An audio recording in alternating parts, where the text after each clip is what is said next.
Ici Abidjan Regard est disponible et téléchargeable gratuitement. Ici Abidjan Regard, c'est plus de photos, moins de tests, un contenu plus soft et mieux affiné. Ici Abidjan Regard, nous croisons tous les regards de ceux qui font Abidjan. Bonjour à tous. L'invité de l'heure de vérité, Monsieur Eli Alassou, bonjour. Bonjour. Et merci de répondre favorablement à notre invitation. Vous êtes homme d'affaires et président du mouvement ADO 2015, c'est maintenant. Absolument. Vous êtes également cadre du RDR et ancien membre de la Galaxie Patriotique. Alors, nous échangerons pendant près d'une heure autour de questions liées à la présidentielle du 25 octobre. Nous parlerons également de votre parcours politique. Et puis, nous nous intéresserons à comment vous voyez l'avenir de la Côte d'Ivoire. Nous évoquerons la dette, la croissance, le bilan des premières années de pouvoir du président Ouattara. Et puis, vous nous direz également comment vous rêvez la Côte d'Ivoire de demain. Pour vous interroger, Patrice Ban du site d'information La Diplomatique d'Abidjan et Jean Jaurès Tabi du magazine numérique Ici Abidjan Regard et Ici Abidjan, ainsi va la République. Avant d'entrer dans le vif de cet entretien, je vais vous faire écouter des Ivoiriens que nous avons croisés dans la rue. Ils disent ce qu'ils pensent de vous, s'ils vous connaissent ou pas.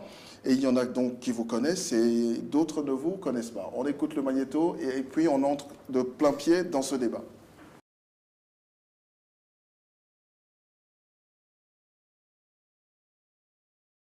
Elia Alassou, je ne le connais pas, j'ai entendu parler de lui. Comment on l'appelle là?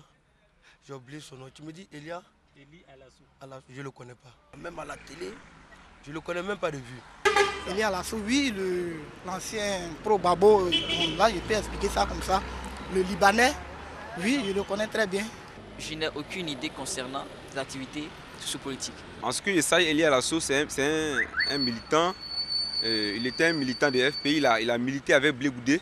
Bon, ce monsieur, il a fait retour, il s'est rapproché au RDR. Bon, pour le fait que Elia Alassou aujourd'hui, il est du côté de Ouattara. Bon, peut-être qu'il a été convaincu, du régime de Ouattara. On lui a parlé beaucoup de choses, il a vu que c'est très important de les soutenir. C'est les mangeurs de la politique, hein. C'est les mangeurs. Moi,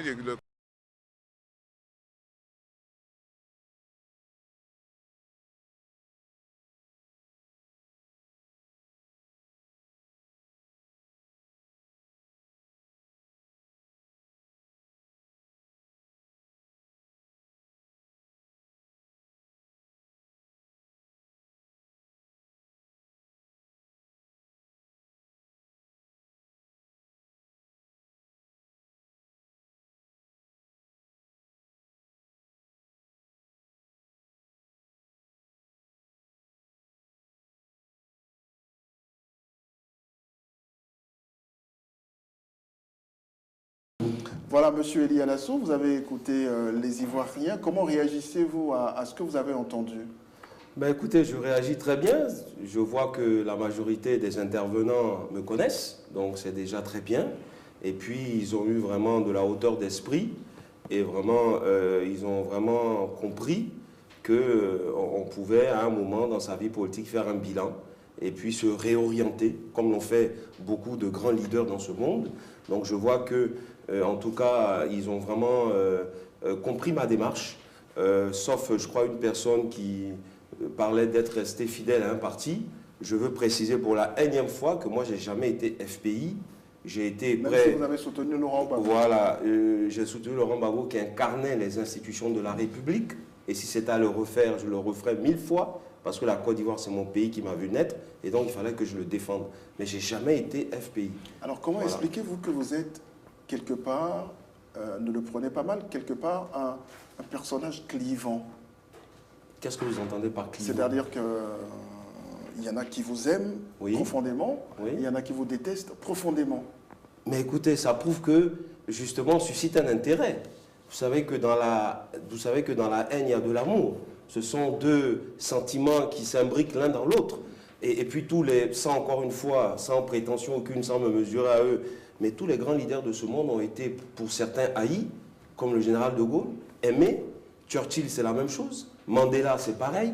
Donc, encore une fois, sans me mesurer à eux, mais justement, je préfère être clivant que justement quelqu'un qui... voilà, de lisse, ou quelqu'un qui, pour qui vous n'éprouvez, je dirais, aucun sentiment. Voilà. Parce que je pense qu'il y a justement cet esprit tranchant, parce que moi, je dis ce que je pense. Je pense ce que je dis, je n'ai pas la langue de bois, et j'assume vos choix. J'assume mes choix et ce que je fais, alors, tout en respectant les autres. D'accord. Aujourd'hui, vous présidez un mouvement de soutien à la réélection du président Ouattara. Quelle appréciation faites-vous de la campagne qui se déroule actuellement?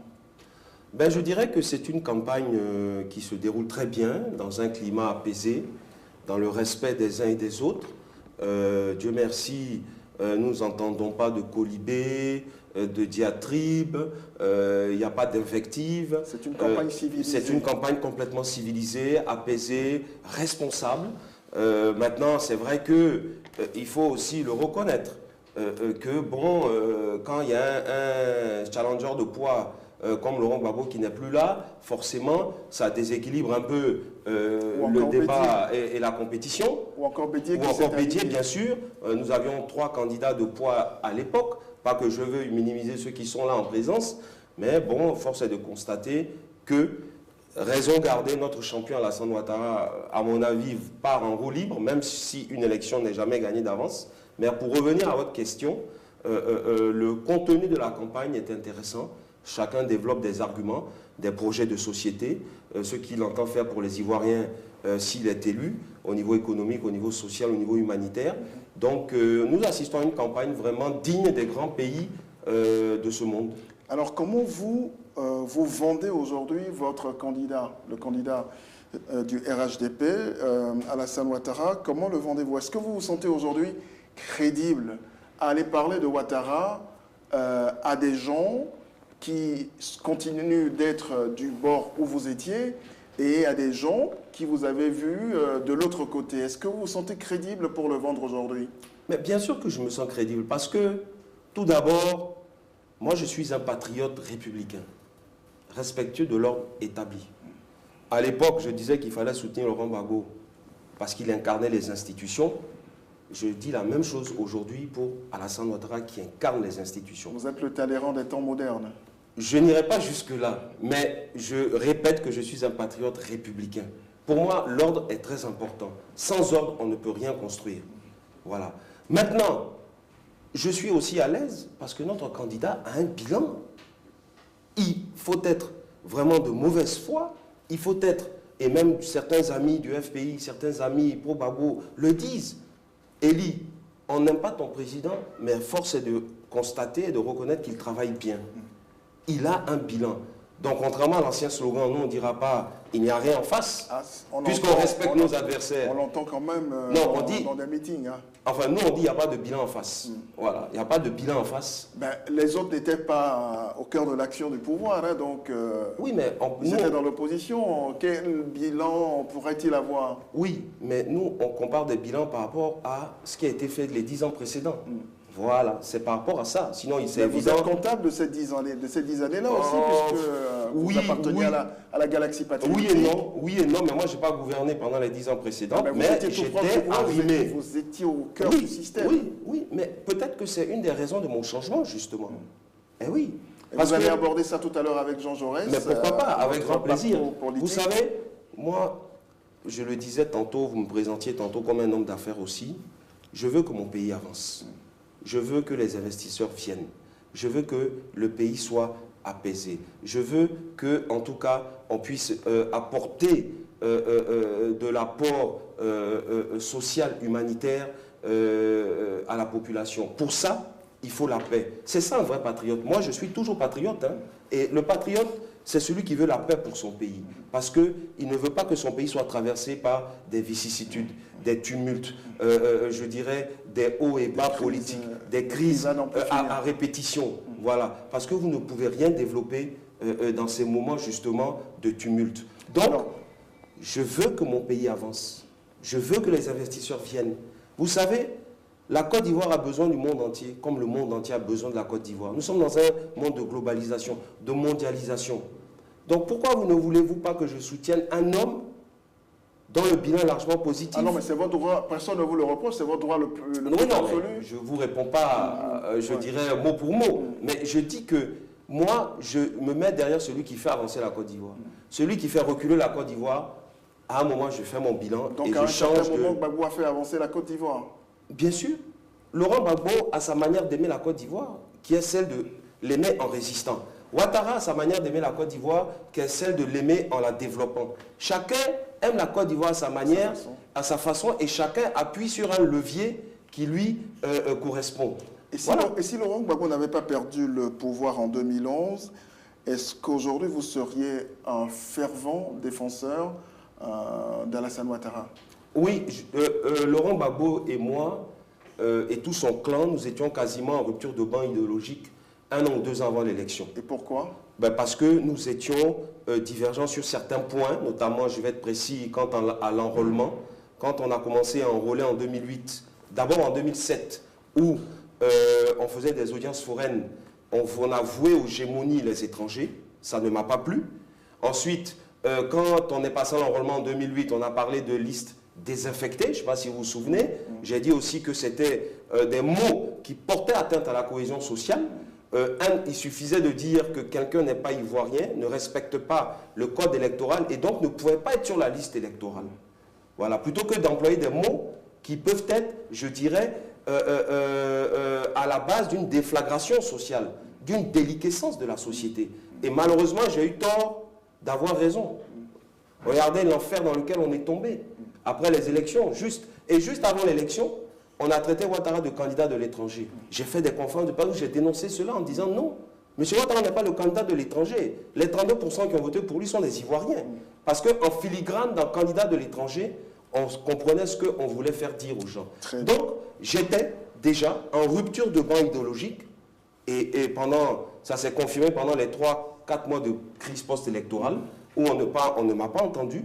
On m'a invité sur les chaînes de télé, notamment à l'émission Raison d'État, où j'ai décliné l'offre parce que je me suis dit que... Vous ne vous sentiez pas là-dedans. Voilà, et puis bon, pour moi la politique, ce n'est pas la guerre. Pour moi la politique, c'est une confrontation d'arguments, d'idées. Oui. Alors, vous défendez si bien le bilan du président Ouattara. Il est éloquent. Il est à mains égards éloquent. Merci. Mais il faut reconnaître que tout ne va pas aussi bien que cela dans le meilleur des mondes. Le social, je crois, c'est son point le plus faible. Bien évidemment, le social, c'est son point le plus faible. On peut parler d'un certain nombre d'autres points également, comme la justice et autres. Mais bon, aujourd'hui, on nous parle d'une croissance qui tutoie les 2 chiffres. Mais que vaut une croissance qui ne profite pas au grand monde? Vous savez, une croissance met en général 2 ans, voire 3 ans, pour pouvoir se répercuter dans le panier de la ménagère ou dans l'assiette de la population. Il faut attendre encore... Non, je pense que le second mandat du président de la République, puisque le premier mandat qui a été écourté, mais où il a quand même bien travaillé, je pense qu'il n'y a pas plus aveugle que celui qui ne veut pas voir. Il a travaillé sur des chantiers macroéconomiques en général, et le second mandat sera consacré à la microéconomie. Au social? Au social? Au social, bien sûr, au social. Au social. Mais des jalons ont été posés déjà au premier mandat et dont on aura les répercussions au second mandat. On espère. Maintenant, le social... Mais il n'a pas encore gagné la présidentielle. Hein. C'est vrai, une élection n'est jamais gagnée d'avance, mais force est de reconnaître aussi qu'il part favori. Voilà. Mais je ne peux pas être complètement d'accord avec vous quand vous dites que le social ça reste l'un de ses points faibles. Non, il a quand même fait du social. Il l'a reconnu à son investiture au stade Félix Houphouët-Boigny. Qu'il reste encore à faire. Ben oui. Mais beaucoup a été fait. Comme en 4 ans et demi sur la plupart des chantiers, beaucoup a été fait, mais il reste encore à faire. C'est comme la pauvreté, elle a été réduite, mais elle est encore beaucoup trop grande. On est tombé de 51% selon un rapport de la Banque mondiale à 46%, mais 46% c'est encore beaucoup trop pour un pays qui se veut émergent dans 5 ans. De façon très brève, répondez-moi, est-ce que vous redoutez un fort taux d'abstention et un faible taux de participation? Oui, l'un va avec l'autre. C'est un peu comme le verre à moitié plein, à moitié vide. Non, non, pour ma part, en tout cas, je ne crains pas cela, parce que je rencontre beaucoup de personnes qui sont, en tout cas, prêtes à aller voter, même des amis du FPI, qui me vilipendaient il y a 4 ans, lorsque j'ai rejoint le RDR et le président Ouattara, qui, au bout de 4 ans, maintenant, ont compris que ce monsieur travaille pour tous les Ivoiriens. On ne leur demande pas de devenir RDR, on ne leur demande pas d'aimer le président de la République, mais ils m'ont dit, nous étions FPI, nous sommes encore FPI, et beaucoup sont même dans mon mouvement de soutien, nous allons aller voter pour le président de la République. Ça, c'est vous qui le dites. Ah, mais c'est ce que moi je constate sur le terrain, parce que je tourne beaucoup, que ce soit à Abidjan, à l'intérieur du pays, j'entends des choses qui remontent de la base, où des gens me disent, on va aller voter. Voilà. Maintenant, c'est la minorité qui dit qu'on ne va pas aller voter. Mais si on s'en sort avec un taux de participation de 70 à 75%, je peux vous dire que c'est très bon. Vous y croyez? Ah, j'y crois pleinement et fermement. D'accord, merci pour Je suis un optimiste de nature, donc... Bah, c'est bien. Voilà. Et il le faut. Alors, merci pour ce premier quart d'heure de l'heure de vérité. La deuxième partie sera consacrée à votre parcours politique. Et c'est Jean Jaurès Tabi, à ma gauche, qui vous interviewera sur toutes ces questions-là. Le temps pour nous de tourner une courte page de réclame. Ici Abidjan Regard est disponible et téléchargeable gratuitement. Ici Abidjan Regard, c'est plus de photos, moins de tests, un contenu plus soft et mieux affiné. Ici Abidjan Regard, nous croisons tous les regards de ceux qui font Abidjan. Retour en plateau. Dans la première partie de notre programme, nous évoquions la présidentielle et le degré d'implication dans la campagne pour la réélection d'Alassane Ouattara, le degré d'implication du mouvement ADO 2015, c'est maintenant que préside M. Elie Alassou, qui est notre invité. Alors, c'est au tour de Jean Jaurès Tabi, d'ici Abidjan.info, de revisiter avec vous votre parcours politique. Jean Jaurès. Bonjour Ange. Bonjour M. Alassou. Bonjour, Avant d'entrer dans le vif de nos échanges, je voudrais vous proposer un magnéto dans lequel des Ivoiriens vous posent leurs questions.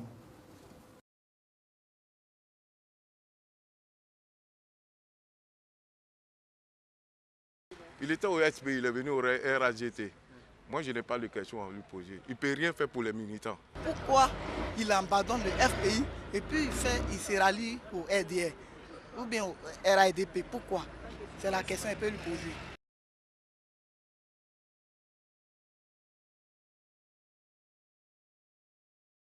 Monsieur Alassou, vous avez écouté ces quelques Ivoiriens. Que pensez-vous de leurs questions? Qu'avez-vous à leur répondre? Eh ben, je leur réponds tout simplement que, comme je l'ai dit déjà tantôt, j'étais en rupture de banc idéologique. Et puis, pour un homme politique, à un moment, c'est bien de faire un bilan, de s'arrêter, de voir quelle est la nouvelle orientation qu'on veut donner à son action et à sa démarche politique. Et puis aussi, j'ai constaté, quand j'étais avec Laurent Gbagbo, pas avec le FPI, pour reprendre ce que disait le monsieur, certaines personnes ont confondu patriotisme et repli identitaire. Je le dis parce que je l'ai vécu moi-même. Personnellement, certains ont confondu patriotisme et tribalisme, patriotisme et xénophobie.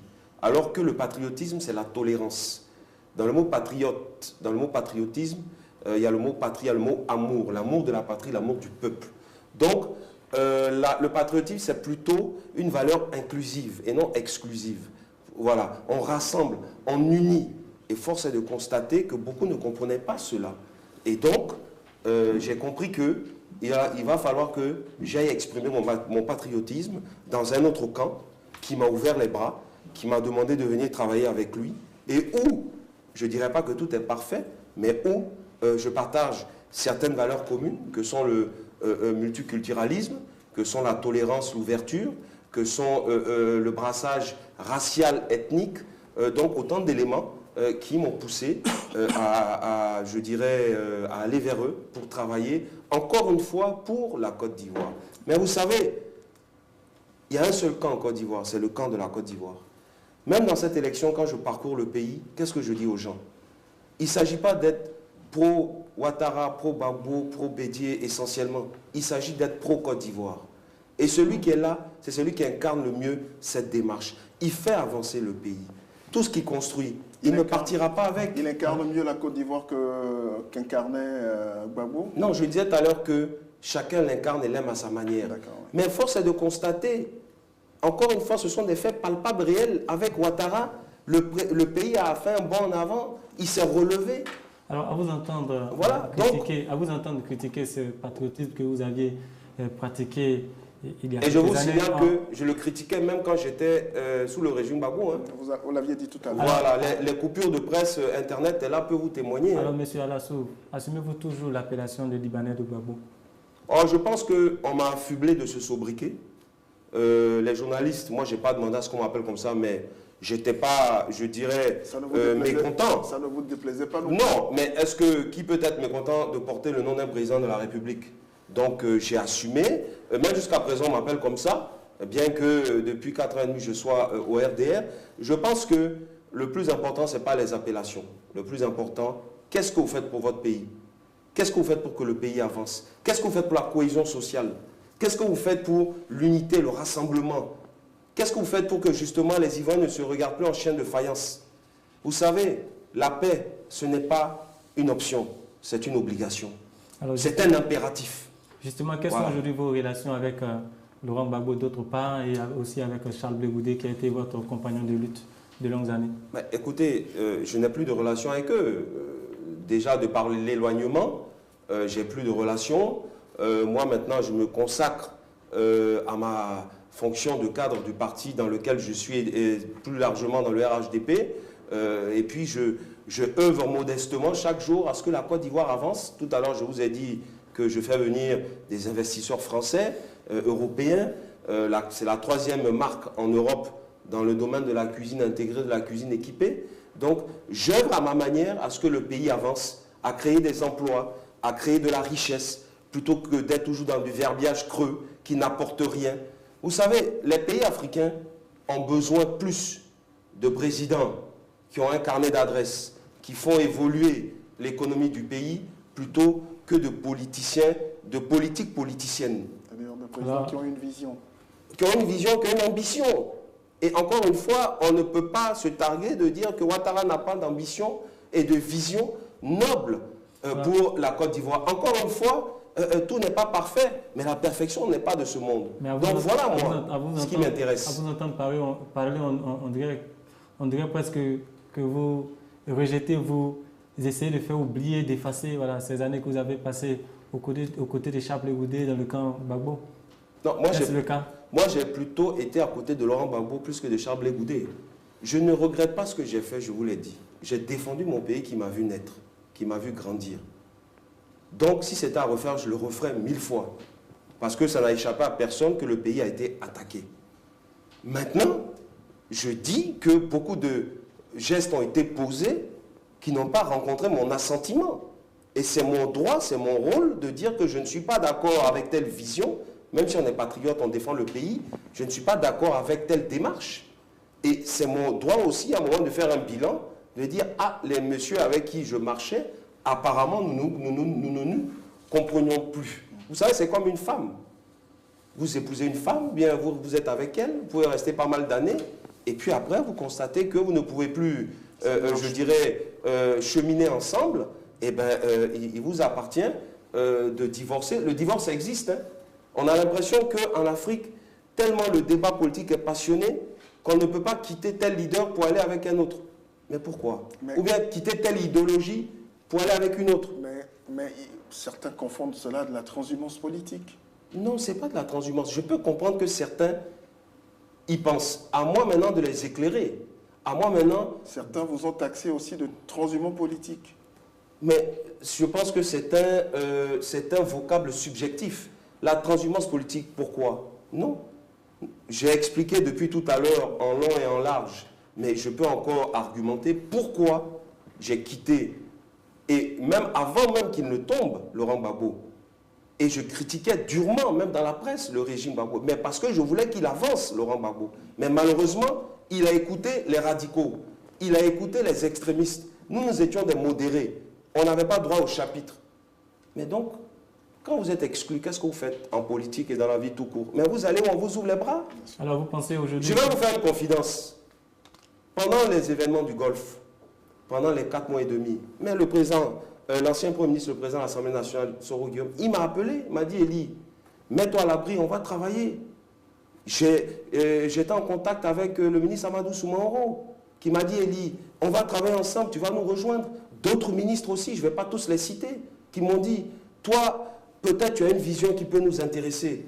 On va travailler ensemble, et c'est ce qui s'est passé. Et je suis fier parce que je ne suis pas obnubilé par, je dirais, le président actuel. Moi, c'est la Côte d'Ivoire. Celui qui fait avancer la Côte d'Ivoire, je m'inscris derrière lui. Tu fais reculer la Côte d'Ivoire, je te quitte. C'est tout. Avec du recul aujourd'hui, pensez-vous que Laurent Gbagbo et Charles Blé Goudé méritent d'être à la CPI? C'est les juges qui pourront déterminer, je dirais, la raison de leur présence, puisqu'ils sont présumés innocents. On ne va pas aller sur la présomption de culpabilité, parce qu'on a l'impression qu'on est dans une présomption de culpabilité. C'est-à-dire qu'on les a déjà jugés avant, avant le procès. Personnellement, vous expliquez leur présence à la CPI? Moi, je ne suis pas juge. Donc, je ne peux pas me prononcer sur le fait qu'ils méritent d'être ou pas. Mais quand même un acteur politique qui analyse les faits. Justement, par contre, le bémol, c'est que je me dis, et je l'ai dit dès qu'il a été malheureusement envoyé à La Haye, qu'on aurait pu laver le linge sale en famille, entre Ivoiriens. En faisant quoi? Mais on aurait pu déjà peut-être, si on estimait que... En faisant quoi sans verser dans l'impunité? Non, justement, on aurait pu peut-être, si on estime qu'il devait passer devant la justice, le faire passer devant la justice ivoirienne, comme on a fait avec l'ex-première dame. Vous voyez? Donc on aurait pu le faire ici, déjà. Tout Ivoirien qui est envoyé à l'extérieur pour se faire juger, c'est malheureusement dommage pour la Côte d'Ivoire. Vous trouvez que c'est un geste maladroit de la part de Ouattara? Non, je ne dirais pas que c'est un geste maladroit. Mais ce n'est pas Ouattara qui a envoyé Laurent Gbagbo à la CPI. C'est qui alors? Mais c'est la CPI qui est venue le chercher. Comme la CPI d'ailleurs... Et qui a permis à la CPI de le chercher? Mais c'est Laurent Gbagbo même, et Ouattara a confirmé la ratification de la Côte d'Ivoire à la CPI. Mais il faut quand même... Comme la CPI est en train de faire avec Simone Gbagbo, bien qu'elle soit jugée ici, vous voyez que justement, ils cherchent à la prendre. Donc c'est pour dire que ça n'est pas le pouvoir actuel. Mais pourquoi... Et ça, c'est pas de la démagogie, c'est la CPI qui réclame. Et pourquoi avoir envoyé Laurent Gbagbo et refusé que Simone n'y aille? Ça, ce sont les arcanes du pouvoir qui pourront vous répondre. Moi, je ne suis pas dans le secret des dieux. Je n'élude pas la question. Je ne fuis pas, je ne l'élude pas. Non, je ne l'élude pas. Mais moi, je ne suis pas dans le secret des dieux du pouvoir. Donc, je ne mange pas tous les jours avec le président de la République. Je ne suis pas parmi ses conseillers diplomatiques et chargés de la justice. Donc, pourquoi ils l'ont fait? C'est à eux qu'il faut poser la question. Moi, j'ai répondu tout à l'heure en disant que chaque fois qu'un Ivoirien est envoyé, c'est dommage. Mais vous revendiquez un patriotisme républicain, vous regrettez parce que Laurent Gbagbo soit à La Haye. Vous, personnellement, quelles sont les actions que vous menez pour ne pas... Mais vous l'avez dit que c'est... On pourrait laver le linge sale en famille. Que je le regrette. Je dis simplement que le regretter. Je dis simplement qu'on aurait pu faire l'économie de cela, mais ça, ce n'est pas un sentiment personnel. Mais c'est quoi votre sentiment personnel? Non, mais est-ce que mon sentiment personnel ne compte pas forcément? Maintenant, vous êtes un acteur politique. Mais il est déjà là-bas. À quoi va servir le sentiment personnel? Est-ce que ça ne changera pas le cours des choses? Ça permet aux internautes de comprendre votre personnalité politique. Non, mais je vous ai dit qu'on aurait pu laver le linge sale en famille. Donc vous maintenant, connaissant votre intelligence intellectuelle, vous allez déduire de ma phrase ce que je viens de dire. On avance. Alors, que proposez-vous en tant que patriote républicain pour justement la libération de Gbagbo, pour que le linge sale, comme vous l'avez dit, se lave en famille, aujourd'hui en Côte d'Ivoire? Mais ce n'est pas à moi d'œuvrer la libération de Laurent Gbagbo, c'est le FPI et tous ceux qui sont encore dans ce qu'on appelait avant la LMP. Moi, je suis plus de ce camp-là. Voilà. Donc, c'est à eux d'œuvrer à sa libération. Maintenant, encore une fois, il est dommageable de constater que certains rament à compte courant avec des propos haineux qui, malheureusement, vont maintenir Laurent Gbagbo. En tout cas, ne vont pas favoriser sa libération. Lui-même est un homme de dialogue. Donc, ceux qui se réclament de lui marchent dans, justement, sa fameuse assertion « asseyons-nous et discutons ».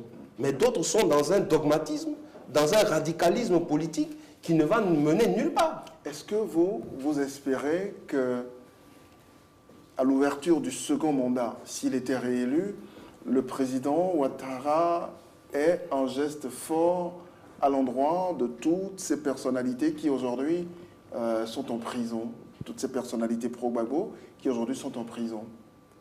Mais vous savez, il faut bien faire la part des choses.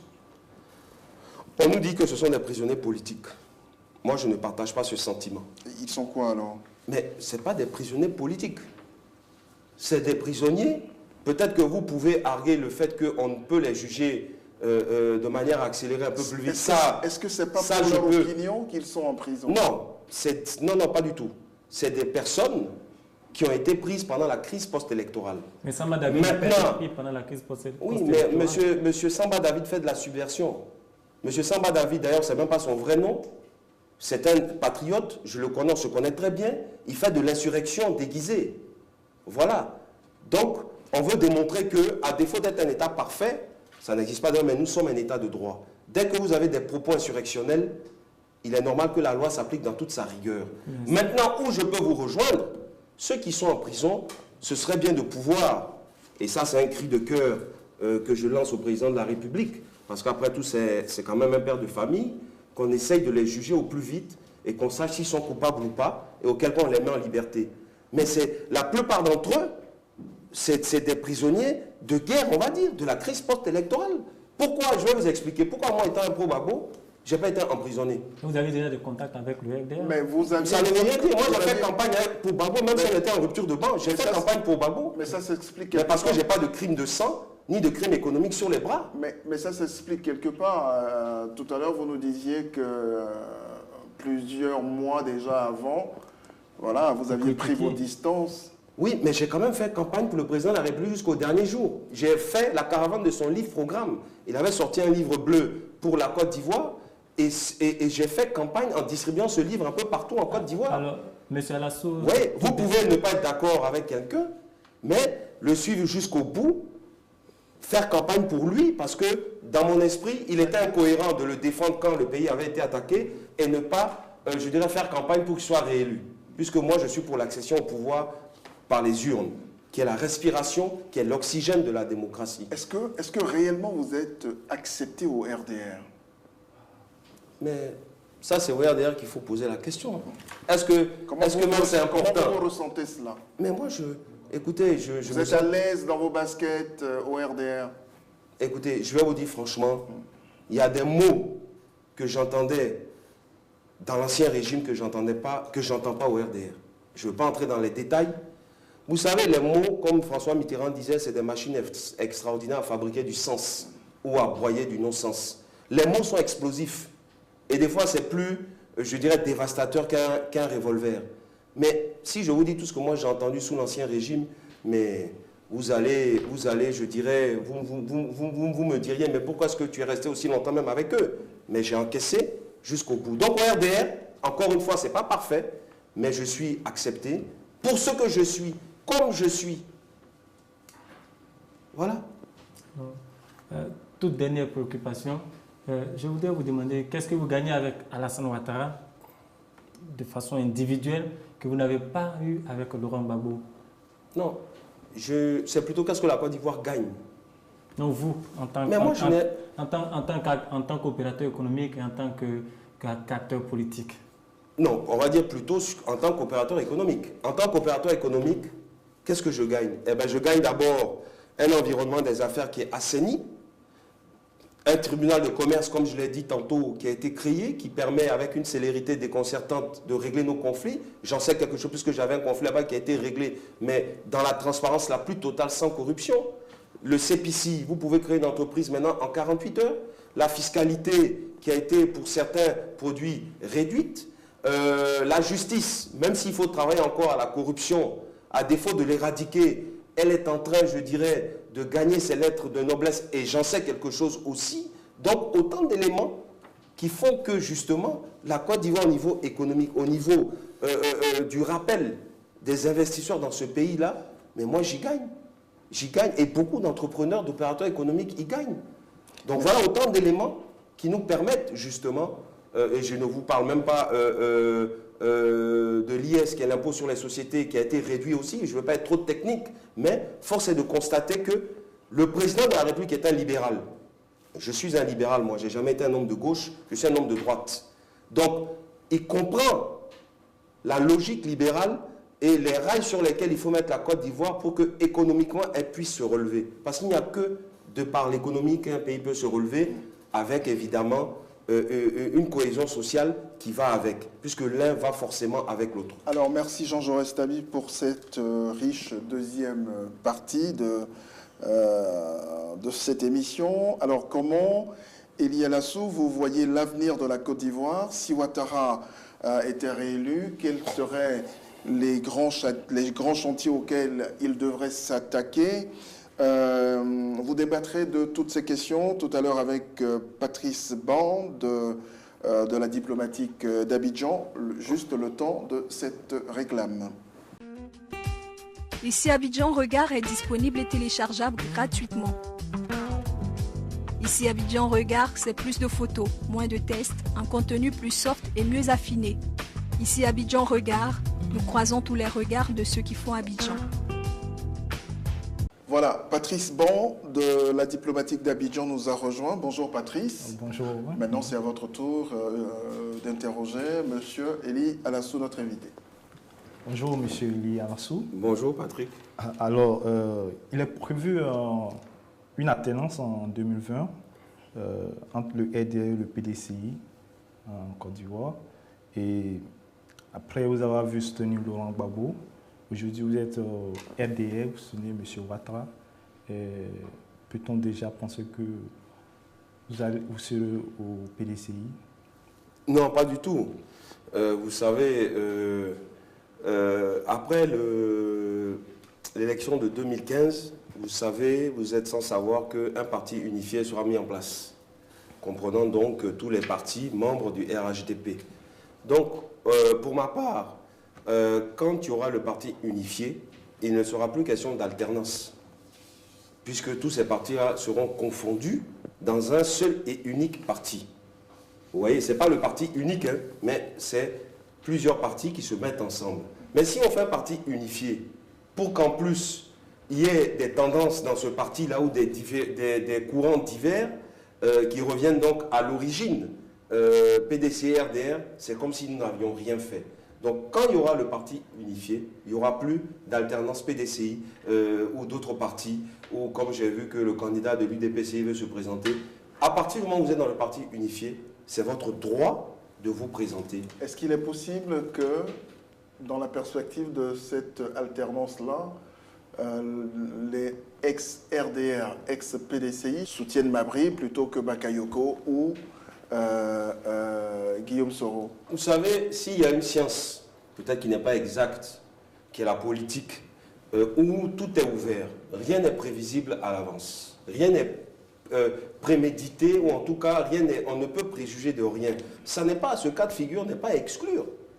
Le meilleur cheval sera soutenu, en tout cas.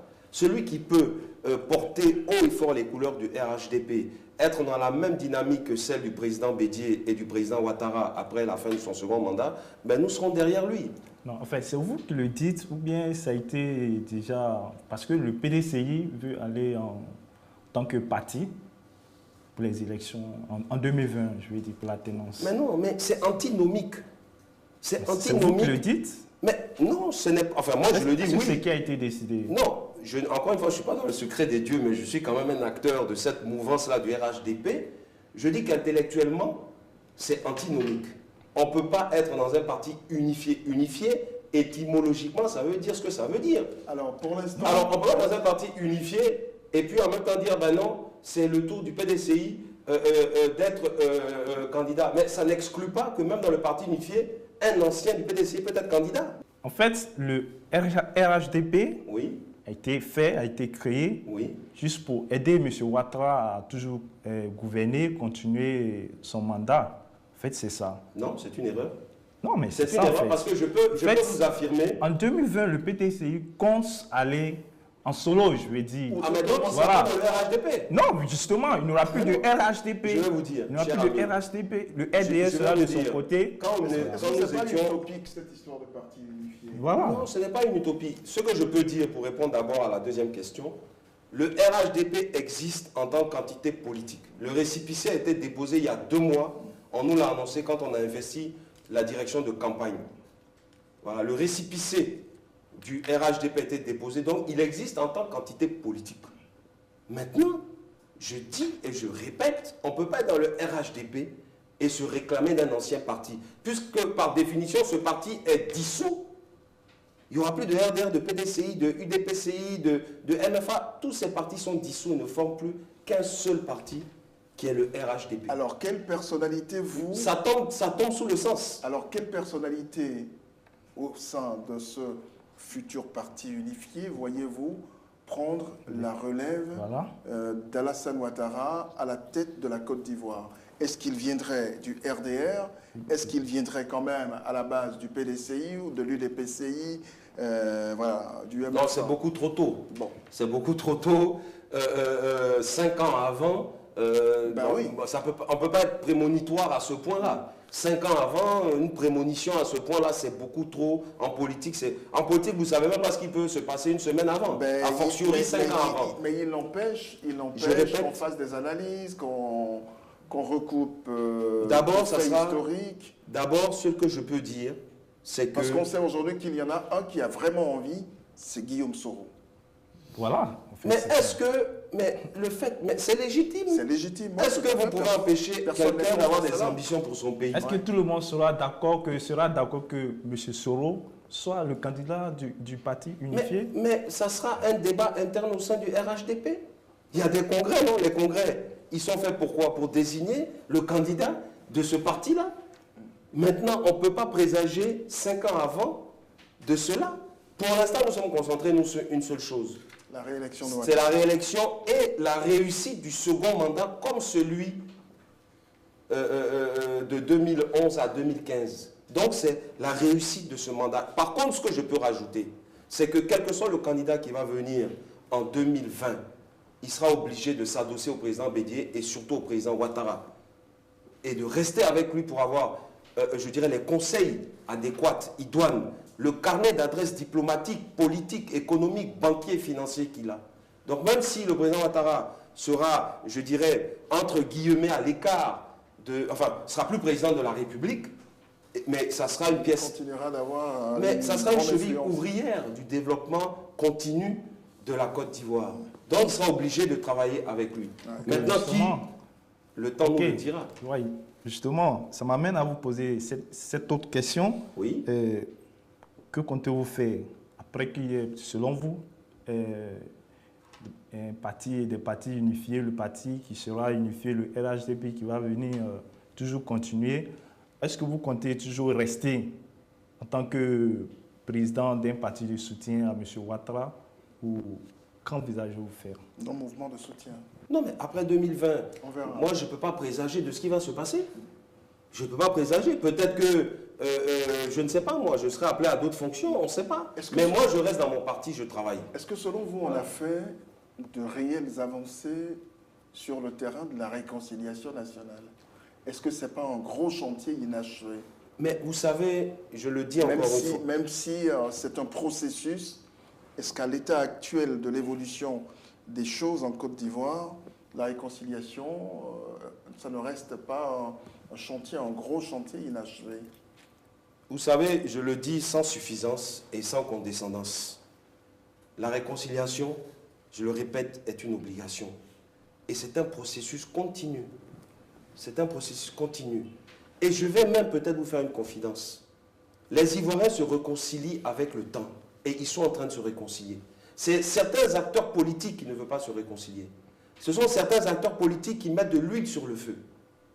Vous pensez qu'aujourd'hui, quand il y a du chômage, ça touche simplement les gens du FPI? Ça touche simplement les gens de l'IDPCI? Ça touche simplement les gens du RD? Ça touche tous les Ivoiriens. Donc, la Côte d'Ivoire est en train de se réconcilier. Mais la réconciliation, c'est comme une plaie. Il faut d'abord mettre un pansement. Après, il y a une cicatrice et la cicatrice met du temps. Mais ça ne veut pas dire que la plaie ne guérit pas. Aujourd'hui, le RDR demande à ce que les pro-Gbagbo, tout le reste, empruntent, comme ils le disent, le train de la réconciliation nationale. Mais pourquoi n'avait-il pas fait autant quand Gbagbo également parlait déjà de réconciliation nationale?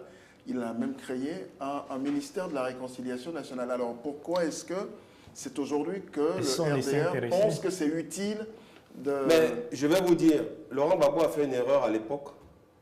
Pas quand il a créé le ministère de la Réconciliation, il a très bien fait, mais il a mis un militant du FPI. C'était une grosse erreur. Tout comme Bani, un militant du PDC. C'était une grosse erreur. Tout comme Bani. Oui, mais le contexte n'est pas le même. Le contexte n'est pas le même. À l'époque, on avait un pays divisé en deux. Qu'est-ce que ça change? Mais on avait un pays divisé en deux. On était quasiment, entre guillemets, dans un état de guerre. Mais ça n'explique pas son nom. Ça n'explique pas qu'on mette un militant du PDCI à la tête de la... Non, on ne peut pas comparer M. Bani. M. Bani a été nommé à la tête de la CDVR. Je pense, à mon humble avis, que ça a été une erreur, voilà, du président de la République.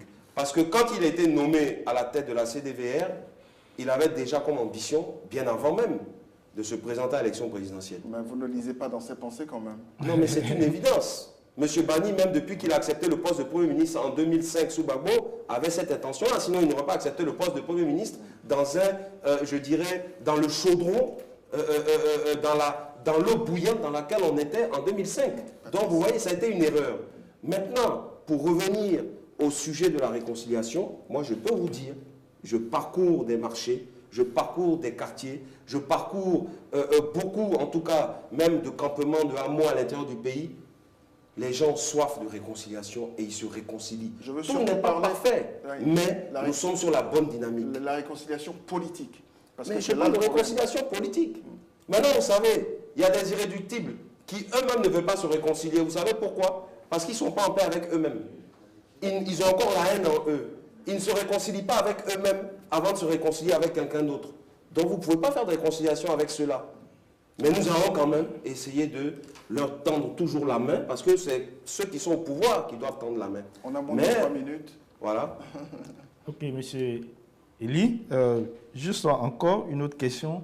Vous êtes avec monsieur Ouattara et vous dites lutter, vous battre pour lui comme vous l'avez fait pour monsieur Laurent Gbagbo.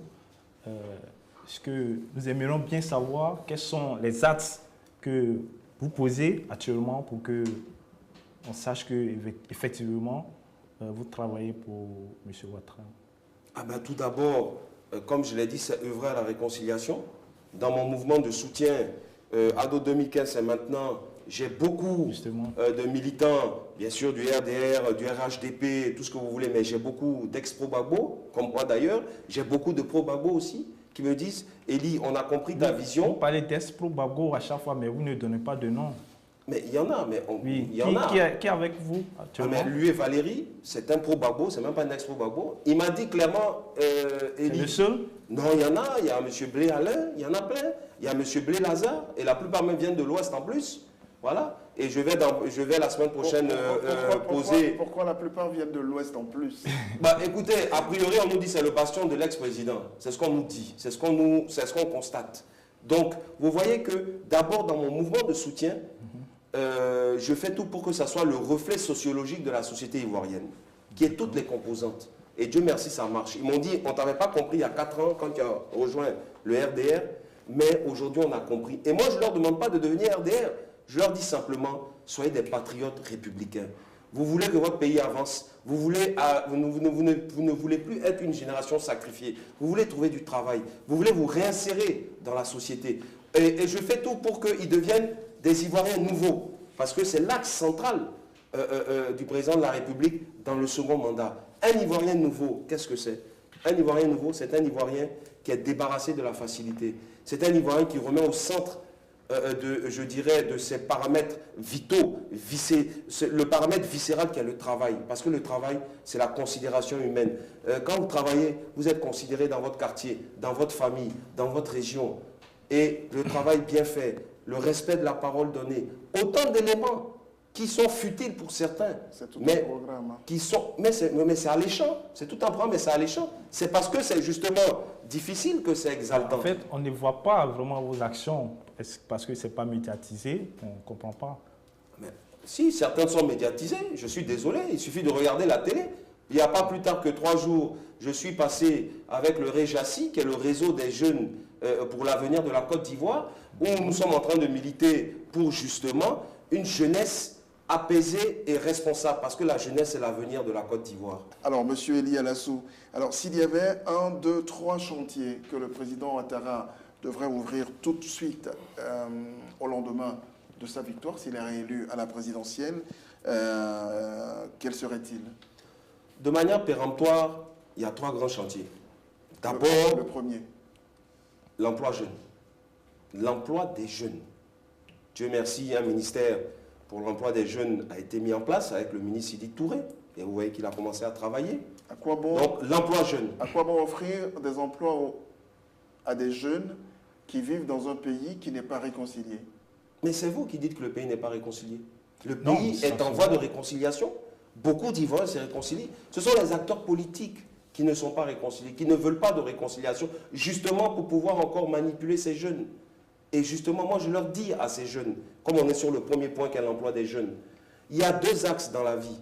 Ou tu passes ton temps à te battre, ou tu passes ton temps à travailler. On ne peut pas faire les deux. On ne peut pas imbriquer l'un dans l'autre. Ça n'est pas possible. Donc, départez-vous de la violence. Moi, je leur dis, celui qui vient vous parler d'amour, de haine, parlez-lui d'amour. Celui qui vient vous parler de division, parlez-lui de rassemblement. Celui qui vient vous parler de chômage, parlez-lui d'émergence bientôt et de travail bientôt avec le président Ouattara. Donc l'emploi des jeunes, c'est le premier axe. Et le second axe? Le second axe, c'est la bonne gouvernance. Il a répété encore en tournée, qui est encore une fois, à défaut de l'éradiquer, mais qui est la corruption, qui est un mal endémique malheureusement à nos pays africains. Pas seulement, mais un mal vraiment pernicieux et vraiment très profond, c'est la bonne gouvernance. Il a dit quelque chose de très intéressant, les ministres corrompus seront démis, les juges corrompus seront aussi démis et arrêtés. Donc la bonne gouvernance, c'est, je dirais, l'épine dorsale d'une société qui veut, je dirais, monter. Parce que la justice, vous savez, c'est le dernier rempart. On n'a plus beaucoup de minutes. Voilà. Dernier axe, c'est l'Ivoirien nouveau, comme je le disais tantôt. C'est un Ivoirien qui place, je dirais, la devise de notre pays, je dirais quasiment dans son sang. Union, discipline, travail. Parce que quand la devise d'un pays est couchée, le pays est couché. À un moment, les Ivoiriens n'étaient plus unis. Il n'y avait plus de discipline et on ne travaillait plus. Ils le sont plus aujourd'hui? Ils le sont plus aujourd'hui, même si, encore une fois, ça n'est pas parfait. Et les Ivoiriens travaillent un peu plus. Les Ivoiriens sont un peu plus disciplinés. Donc vous voyez que cet Ivoirien nouveau, c'est une nouvelle mentalité, la mentalité de l'émergence, la mentalité de gagneur, pas de loser, la mentalité de se départir du gain facile, la culture de l'effort, c'est important. Rien ne peut s'obtenir sans travail, rien ne peut s'obtenir sans difficulté. Le sentiment du travail bien fait, le respect de la parole donnée, parce que malheureusement, on ment trop dans notre pays. On ment trop. Surtout les politiques. Les politiques? Écoutez, vous parlez des politiques ou... je vous laisse la responsabilité de cette affirmation, mais les politiques ne sont pas exclus puisqu'ils font partie de la population. Donc vous mentez? Non, moi je ne suis pas un politique. Je suis un acteur sociopolitique si vous voulez. Un politique c'est quelqu'un qui a une fonction politique. Moi je n'ai pas de fonction élective, je n'ai pas de fonction politique. Je suis un acteur. Vous avez un mouvement politique.